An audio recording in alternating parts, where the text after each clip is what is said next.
Estamos aqui conversando com a Helga, falando sobre empreendedorismo cultural e economia criativa, que é algo que ela domina e que ela já está aí trabalhando e desenvolvendo esse trabalho e defendendo essa bandeira já há 8 anos.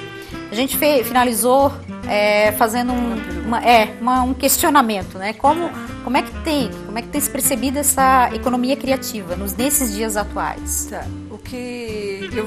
Como tem um aspecto amplo, eu vou para o mundo corporativo, que é onde é a minha atuação. Certo. Então, o que acontecia? Dentro de um grupo de trabalho, se buscava as respostas para as soluções fora do grupo de trabalho, né? Quer dizer, contratava-se consultores, etc, né? Para que se resolva o problema. Quando, na verdade, a solução está dentro do grupo. Se utilizando o potencial intelectual e os aspectos culturais daquele indivíduo, né? Você tem todas as soluções necessárias, porque a vivência que ele tem dentro da empresa e das relações dela, quando você consegue que esse grupo trabalhe em união em prol de um determinado objetivo, ele já tem as respostas, né? Então, o que a gente defende? Primeiro, vamos entender que cultura é tudo aquilo que compõe o indivíduo. Certo. Então, economia criativa da cultura é aquilo que você é, de acordo com a sua vivência, com a sua formação, com a sua condição socioeconômica, né? O fascinante na economia criativa é que ela está em todos os indivíduos, independente da escala socioeconômica ou da idade, né? Não tem, ou da escala hierárquica, né?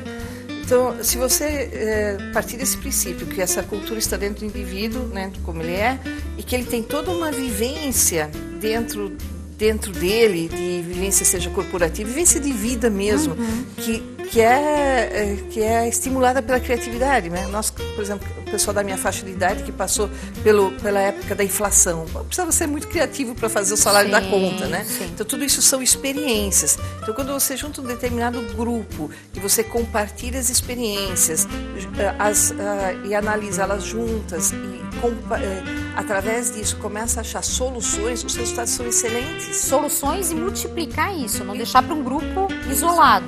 Você tem que sair da coisa pessoal, individual, certo, né? Então tem que entrar no coletivo. Quer dizer, a grande sacada da economia criativa é trabalho coletivo, trabalho comunitário, trabalhar todos juntos e abstrairmos do indivíduo egoísta, sabe? A gente vai passar a pensar num todo. É eu pensar no negócio e dizer assim, não vou contar essa ideia porque alguém vai querer me copiar. Pois é, mas você pode encontrar uma outra pessoa que tem uma ideia que complementa a sua ideia e o negócio ser maior do que você pensa, entende? Sim, aí eu deixo de ser uma coisa local para ser uma coisa global. Isso.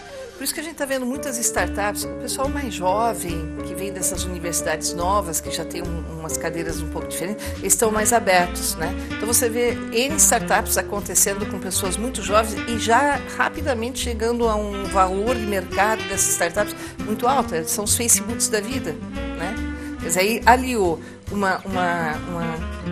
um potencial criativo do rapaz, mais uma formação específica que ele tem e pronto, né? Foi Uma outra coisa, Helga, interessante, porque a gente, embora tu estejas já trabalhando e desenvolvendo esse trabalho junto com a economia criativa, com essa bandeira, que é uma bandeira belíssima, a gente sabe que é um tema que tem sido abordado agora, é uma coisa recente para nós. Como tem sido fácil disseminar essa ideia de economia criativa? Não tem sido, não. Não tem sido fácil, não. Nós temos uma característica aqui na questão do eixo sul do país, né? Com exceção de Porto Alegre, que é faz parte do grande circuito, mas o sul do país ele é potencialmente economicamente mais estável e mais rico. Então, uma análise minha é esse comodismo econômico, ele acaba não contribuindo para as inovações, né? Porque existe aí uma margem, está dentro de um certo conforto, então por que inovar, né? Enquanto que o Nordeste, Recife, Pernambuco, Bahia, por exemplo, Bahia fez um grande investimento na economia criativa, inclusive pública, para estimular parcerias público-privadas. A Ana Carla fez recentemente, acho que 35 oficinas, 35 cidades, para que se buscasse soluções alternativas e inovadoras, porque não adianta, as prefeituras todas estão financeiramente falidas, a gente tem que achar outras opções novas, que sejam diferentes, a máquina está envelhecida, desgastada, não tem como consertar mais esses problemas velhos, né? Então, o Eixo Sul está bastante atrasado nessa discussão, né? Começa agora a despertar um pouco mais. Tá, e essas liberações de licitação, como é que funciona tudo isso com relação à economia criativa? Liberações de licitação. Pois é, eu tenho uma bandeira aqui que eu defendo, eu estou batalhando bastante contra o formato dos atuais editais, né? Que se propõe a fazer um desenvolvimento econômico, social, econômico-cultural em comunidades. Na verdade, os editais eles ainda levam como parâmetro o preço, o valor, é o menor preço. É impossível você colocar um profissional qualificado, que tem uma capacitação, uma visão diferenciada, né? Para fazer um trabalho numa comunidade. Então, nós temos que estar batalhando, né? Inclusive o público todo, quem está envolvido com a cultura, para que esses editais que existem sejam modificados, eles tenham como parâmetro para seleção realmente a melhor proposta, a proposta que vai trazer uma verdadeira sustentabilidade. O que acontece hoje é o menor preço, então aí você vai lá, investe um edital de 390 mil, por exemplo, aí vai para o pregão, fecha por 250. Não é impossível fazer um trabalho de desenvolvimento econômico.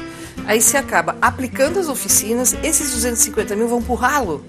Era melhor aplicar os 390 com potencial melhor dirigido, para que essa comunidade tivesse uma boa estrutura, um desenvolvimento econômico e você passar para a próxima. Aí a gente conseguiria eliminar essa diferença social tão grande.